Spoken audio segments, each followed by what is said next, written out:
All right, good day to you guys. It is Bible time, and we are in Second Samuel chapter 6. We'll see how many chapters we get in. Might get one chapter, two chapters, or even three chapters in today. We'll see. Chapter 6. If you remember, David had just been established as now he's king over not only Judah, but established over king over all of Israel. And he conquers Jerusalem and eventually moves his capital there. He was in Hebron before that and for about 7.5 years, and now he's moving his capital to Jerusalem. And it says, and David, verse 1 of chapter 6, David gathered all the choice men of Israel, 30,000, and David arose and went with all the people with him to bring up from there the Ark of God, whose name is called by the name the Lord of hosts, who dwells between the cherubim. So basically what he wants to do is now that he has his capital in Jerusalem, he wants to bring the Ark of the Covenant up to Jerusalem. Remember, the Ark of God represents God's presence. And before, it was in a tent in a tabernacle, and the whole way that when they went through the wilderness and everything. And the last time we saw the Ark of God, if you guys remember, I don't know if you remember, back all the way in 1 Samuel 4, I want to say it was, a long time ago, was they brought it into battle. This is back when there was Samuel was a little kid. And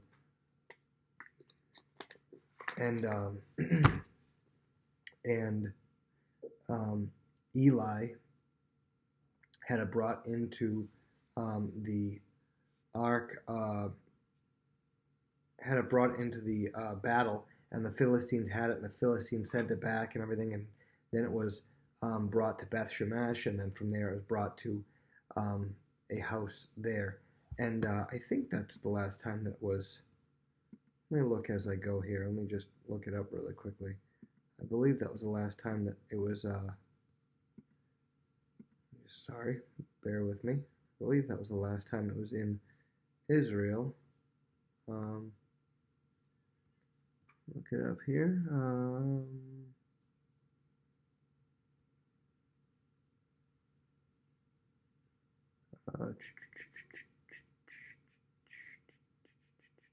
Maybe it was chapter 7 or whatever. Anyway, it had been there for a while. It had been there for a very, very long time. And so it was at this house of Abinadab, and it had just been sitting there, and Abinadab was getting blessed for it. So David said, you know what, I want to bring the Ark of God into Jerusalem, and we're going to have it in the capital. It'll be this great thing. God's presence will be in our capital, and he's doing this for a great reason. He wants to bring God in and have God be the center of what he's doing. And the problem is, I don't know if you guys remember, how was the ark supposed to be carried? It was supposed to be carried specifically on the shoulders of Levites. They were each supposed to take the long poles. They would slide the long poles into the ark, the wooden poles, and then they would put them on their shoulders. They'd have a couple in the back and a couple in the front, and they'd each carry them on their shoulders. And then when it got to a place, they could put it down, and they would slide the wooden poles back out again. They were specifically told not to touch the ark. They were never, ever supposed to touch the ark. It was considered, you were coming into God's presence by touching the ark. You're coming into God's presence in your sinful state, and God can't have sin in his presence. And so they were told, if you touch the ark, you're going to be struck down. But so David and his men, though, did not. He has the greatest intentions here. He's very excited to bring the Ark of God in. He's doing a good thing, but he doesn't bring it in this way. It says, verse 3, they set it on set the Ark of God on a new cart and brought it out of the house of Abinadab. And in it, two of Abinadab's sons, Uzzah and Ahio, the sons of Abinadab, drove the new cart. So they might have thought, well, hey, this is a brand new cart. It's a nice cart. Just stick the Ark of God in here. What's the difference with just transporting it? It's not a big deal. And they probably are just thinking, oh, what's a big deal? We can have some oxen pull it. It'll be fine. But the difference is, it was not what God planned to happen. And so they go and they bring it out, and they're driving the cart in verse 5. Let's see. And David and all the house of Israel played music before the Lord, all kinds of instruments of fir, wood harps. They basically are playing music, and it's making a big to do about bringing this ark in. But again, it's being brought on a cart. And when they came to this threshing floor, but the threshing floor is where they would separate the wheat from the chaff, and the chaff would blow away, and the wheat would fall down and gather it up. They came to this threshing floor. The oxen actually stumble, and it shakes the ark. And one of Abinadab's sons, one of this priest's sons, put his hand out to stabilize the ark because it was starting to tip or whatever. And he put his hand out to stabilize it, and he stabilizes it and touches it, and it's immediately struck dead. Now, this might seem very, very extreme. Like, how could God do that? He was just trying to do a good thing. He was trying to stabilize the ark. Was he not supposed to do that? And the point isn't what he did. Okay, so first of all, you're not supposed to touch the ark. It was very established. Everyone knew you weren't supposed to touch it. But they shouldn't have even been in that situation to begin with, because they all should have known it should have been Levites descended from Kohath who are carrying it. And so the Kohathites. And so Uzzah, or Uzzah, however you pronounce it, is struck dead right on the spot. And it was a shock. I mean, imagine this. There's a huge celebration, people playing music and celebrating as they're bringing the ark in. It's supposed to be like this big thing. People in Jerusalem are going to be getting ready for the ark coming in. All of a sudden, some guy struck dead right as they're going. And so the whole thing just grinds to a halt. You almost hear a record scratch kind of thing. Everything grinds to a halt. They all stop. David is just distraught. He brings it aside in verse 10 to the house of Obed-Edom the Gittite. So, interestingly, he ends up bringing it to a house of a guy who is a Kohathite, a Levite. So it's a good place for it to be. But he just kind of regroups. He goes and leaves it there for a little while and kind of draws up a new plan. What am I doing? What's going on? Some guy got killed. And David, again, remember what David's like. David thinks of everything as his fault. David is like, what do I gotta do? What did I do wrong? How can I fix this? And so while he's leaving it in the house of Obed-Edom, it's interesting, the house of Obed-Edom and his household is just blessed and blessed and blessed. And I don't know how long it stays there for, but it was told to King David that the household of Obed-Edom is blessed. And so maybe he thought, maybe I shouldn't have moved it.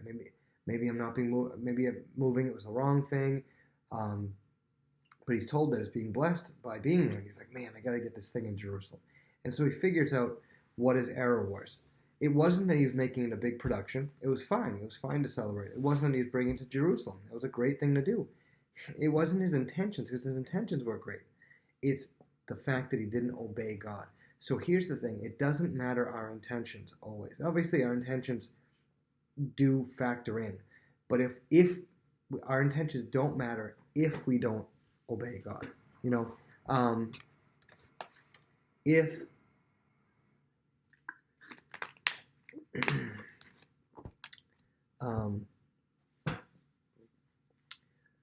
let's say if Charlotte has some paper out and she is coloring on the paper and she makes and she got some markers. She said, Dad, can I use the markers? I say, sure. She gets the markers out and she's coloring on the picture. And she makes a picture, and she makes me a picture and does her best and everything. She says, here, Dad, I made you a picture. And then I look, and underneath the picture, soaking through the paper, it got on my table. And it got mark on my table. I'm obviously going to be upset that it got mark on my table.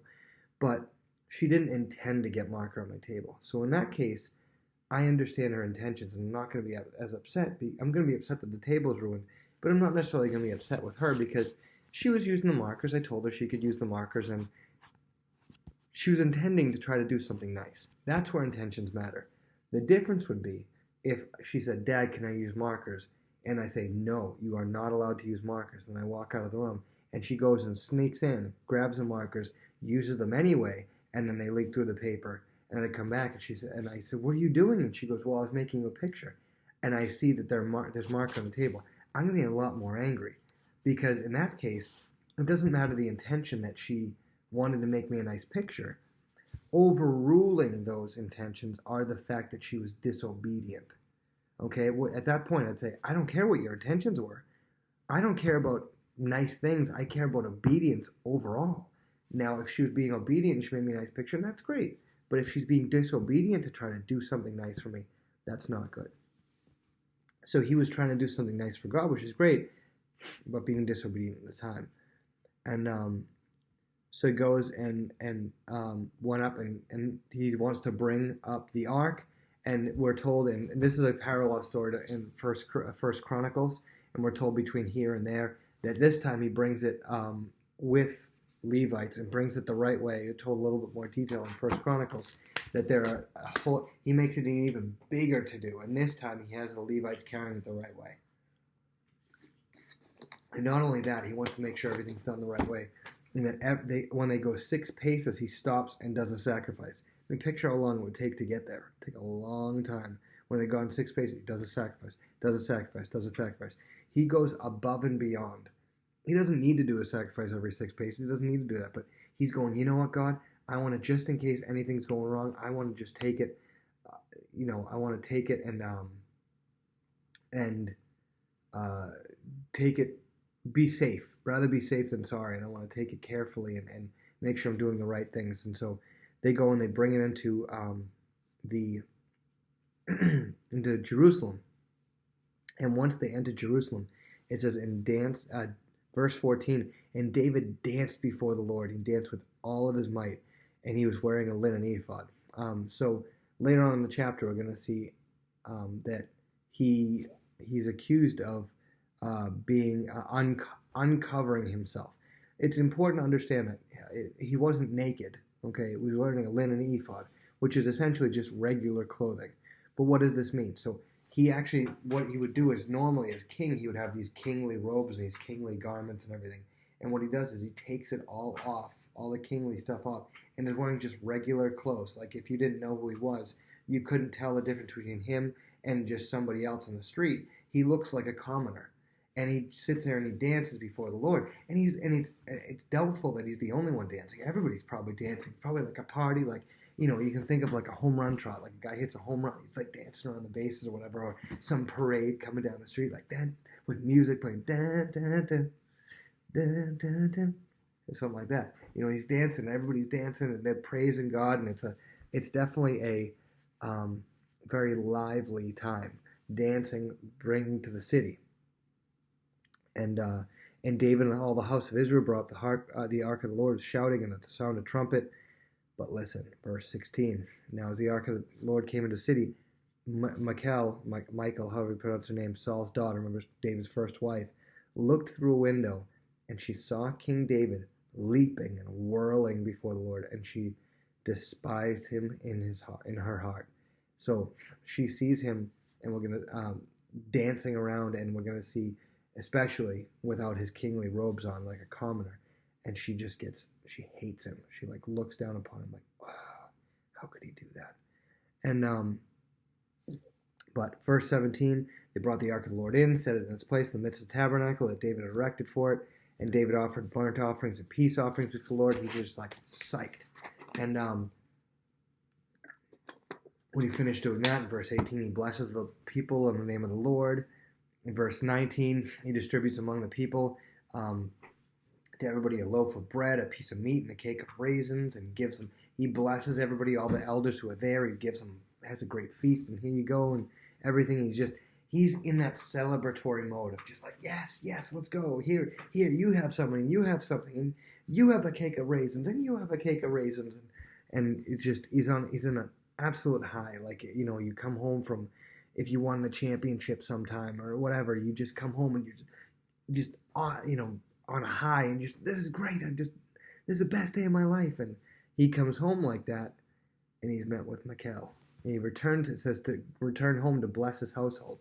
He comes home he had been just finished blessing the people, and he comes home to just have an unbelievable time with his household and just enjoy his wives and kids and everything, and just be blessed, be blessed, be blessed. But who's there but Miss Raincloud herself, Michal? And you can hear the sarcasm in her voice. She says in verse 20, how glorious was the king of Israel today. She's not being like, oh, how glorious was the king of Israel today. She's saying it sarcastically. How glorious was the king today, uncovering himself today before in the eyes of the maids of his servants. It's one of the base fellows shamelessly uncovers himself. Basically, she's saying like, look, Oh, you were glorious today. What kingly man you were today, dressed like a commoner, leaping and dancing about like some peasant. How could you? And she's like, just despising him, just talking about like, just so undignified. And you're supposed to be a king. You're supposed to be a king, David. I can't believe that you would do such a thing. And she just getting at him, trying to make him feel horrible for being, you know, or embarrassing himself like that. And how could you? You're just not a commoner. You're a king. But she should know David is not the typical king. David's response to her in verse 21 is, "It was before the Lord who chose me instead of your father." He's basically saying it was for God, not for you. But he has a little dig in here at her. He was before the Lord who chose me instead of your father and all his house. So he's like reminding her, your dad. She probably, maybe she was thinking, that's not the way kings act. That's not the way my father acted. And he's reminding her, God chose me over your father, to remind you of how undignified somebody could be. And he goes, therefore, I will play music before the Lord. He goes, I am going to sing. I am going to dance. I am going to play music. That will happen. Verse 22, and I will be even more undignified than this and will be humble in my own sight. He goes, oh, you think that was undignified? I don't care. I'll get even more undignified. I'll become even more peasant-like, even more commoner-like, even more, I'll embarrass myself even more. And the reason why he says that is he goes, it's a gift. Yes, I'm king right now, but it's not like I'm king and I did this on my own. He goes, it's a gift from God. So why would I act like I'm above everybody else when I'm not above everybody else? God just happened to pick me to be the king, but I'm no different than anybody else. And like that humble mindset is what separates David from Saul. And it says, therefore, Michal, the daughter of Saul, had no children to the day of her death. Now we don't know if that necessarily means that God made her barren, or whether David just didn't want to have any more kids with her because he was frustrated with her, but she doesn't have any more kids till she dies. I'll try to go through chapter 7 a little quicker now. Chapter 7. And it came to pass when the king was dwelling in his house, and the Lord had given him rest from all his enemies all around. So, some years pass, and David is having, a pretty peaceful time because he's been defeating everybody. Remember, he wins every battle that he goes out to face. And he's like, man, this is great. And in verse 2, he brings in Nathan the prophet. Nathan the prophet is somebody that happens to visit him pretty frequently. Nathan kind of acts like Samuel did back with Saul during the day, and he visits him occasionally and hears from the Lord. And David will ask things to Nathan and kind of bounce things off him and say, what does God think about this? What does God think about that? Nathan is kind of like just a go-between, a middleman between David and God. And so David has these ideas, and he's thinking about it one night, and he has this idea, and he calls Nathan to him, and Nathan's like, oh, what's up? And he goes, I had this idea. He goes, this is what I'm thinking. I don't know what you think about it. I don't know if you think this is a good idea or not, but he says, look at my house. I dwell in this really, really nice house. And he's referring to, remember, he got the wood for his palace from Hiram, the king of Tyre, who he had a friendship with, this king, this Phoenician king of Tyre. He goes, look at my house. It's awesome. I have these big cedar walls, these cedar trees as my walls, and it's an unbelievable blessing. He goes, but this is my house. But where do we put the Ark of God, which represents God's presence? We put it in like a tent with tent curtains. He's like, it's not a nice house, because we could do better. I'm sitting here in a way nicer house than the Ark of God. I mean, couldn't we do better than that? And Nathan says to the king, he goes, go, do all that is in your heart, for the Lord is with you. And so he gives him this blessing. He says to David, that's a great idea. You have a great point. Great. Go to, and David's like, you think I should do it? He goes, yeah, go to it. God's with you. Go ahead. And so he gives him the go ahead. And David's like, oh, yes. And he starts right away planning it. And then Nathan goes home and goes to sleep, and God evidently appears to Nathan in dreams, or somehow the word of the Lord comes to Nathan and taps him on his shoulder and says, hey Nate, not so fast. You didn't check with me first. And so he speaks to him and says basically that he's going to now have to go to David and tell him, David, how I said you could build God a house? Yeah, you can't do that. Because God's answer to David is going to be no, you can't. We find out later in 1 Chronicles or 2 Chronicles think First Chronicles, that the whole reason why David can't build a house to God is God says his hands are too bloody. Now, yes, he was doing the work of God and wiping out the enemies of God, but God is saying that he doesn't want him to build a house. He doesn't want a man of war building the house of God. It's just not appropriate to God for him to do that. But watch this. God does it in such a gentle way.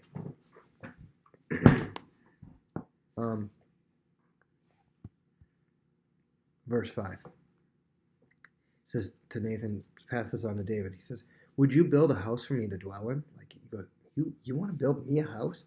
And it's not that it's surprised. God's never surprised by anything, but it's almost like what's the word? Flattered. It's almost like flattered. Like, if somebody, when I got get a card from a little second grader or something saying they enjoyed the chapel message or something, I'd be like, "You made me a card? Wow!" It's like flattering. And so he's saying to David, "You would make me a house? Nobody's ever wanted to make me a house." And he said, "For I have not dwelt in a house since the time I brought the children of Israel up in Egypt, even to this day, moved around in the tent and tabernacle." He goes, "I was fine with the tent." He goes, "I'm good with it." He's like, "But you want to build me a house? Nobody's ever even suggested building a house for the Ark of God before." And the whole reason is because David's heart is he wants to go above and beyond for God. He doesn't think about, all right, what can I do and have God not be angry with me? He thinks about, what else can I do for God? I've done this and this and this, but what more can I do for God? What else would be something that God would be blessed by? And that's a great mindset to have. If you have the mindset of, if we talk about this is sin over here and this is godly things, if you have the mindset of being like, all right, how close can I get to this line? Can I get here? Can I get to here? If it's like a cliff's edge and you're like, how close can I get to this line? Can I take another step? Can I take another step? You're eventually going to fall off. Instead, you should be looking this way and go, where else can I go? Where's another open path that I can go and get closer and closer to God and do more and more of the things of God? So God basically, throughout the rest of this chapter, tells David, "No, you're not going to build me a house, but I'm going to build you a house instead, David." And he goes, "I'm going to build you a house. I'm going to build Israel up, and I'm going to build you a house." And say, "When your days are fulfilled and you rest with your fathers, I will set up your seed after you, who will come from your body, and I will establish his kingdom. He shall build a house for my name, and I will establish the throne of his kingdom forever." Basically, he goes, "Your son, you're not going to build it, but your son will build the house for me, and I'm going to establish his kingdom forever. And in verse 16, your house and your kingdom shall be established forever before you. Your throne shall be established forever." Essentially, he's saying, I'm not going to do for you what I did with Saul, in that he's done. His dynasty's over. He goes, your dynasty is going to be established forever. We know that he's referring to through Jesus. And David's just blown away in verses 18 through 29. He just goes and is just thanking God. It's just David speaking thanks and saying, like, I don't deserve any of this. I'm just so unbelievably blessed. And essentially what it would be like is if you said, "Mr. Hanley, I was just thinking, I want to let you know, I just want to make sure it's okay. I'm just going to go. I really want to get you a gift, Mr. Hanley. And I was just thinking of getting you something. And so I'm just letting you know I'm on my way today after school. I'm going to go get you a gift. And I just want to say thank you as a teacher." And I'd say, "You know what? No, you're not allowed to get me a gift." And you go, "What?" I said, "But since it was so nice of you to think that, I'm going to go buy you a brand new PS5 that's not even out in stores yet. I have a connection. I have a guy. He can get me a PS5. I'm going to go buy you one, PlayStation 5. I'm going to go buy you a brand new one. I don't want you to buy me a gift. I'm all set. I don't need anything. But I'm just so blessed by that. I'm going to go buy you a brand new one, or a brand new whatever you are into." And you're like, "Are you kidding me?" I'm like, "No, I'm just so blessed. It was so nice of you to think of me. You don't have to do it, but I'm going to go bless you now. It would be like, wow, I didn't even do anything, and you're blessed. Let me just do a little bit of chapter 8 as well. So, chapter 7, if we summarize it, David wants to build the temple, and God says, no, you can't. You've been too violent, but your son can build it. And David, by the way, for the rest of his life, gets everything ready, gets all the cedar trees ready, basically gets everything all set that all Solomon has to do is go, okay, go ahead. And everything, all the supplies, everything is already there. But he says, I can't build it, but I can get it ready. And in chapter 8, he just talks basically about just some conquests that David has. David attacks the Philistines after this and subdues them. He takes a city from the hand of Philistines. Then he defeats Moab. The Moabites end up becoming the servants of the Israelites, and then he defeats some town called Zobah, and the Syrians of Damascus came to help the city of Zobah, but David defeats the Syrians as well, and the Syrians became David's servants,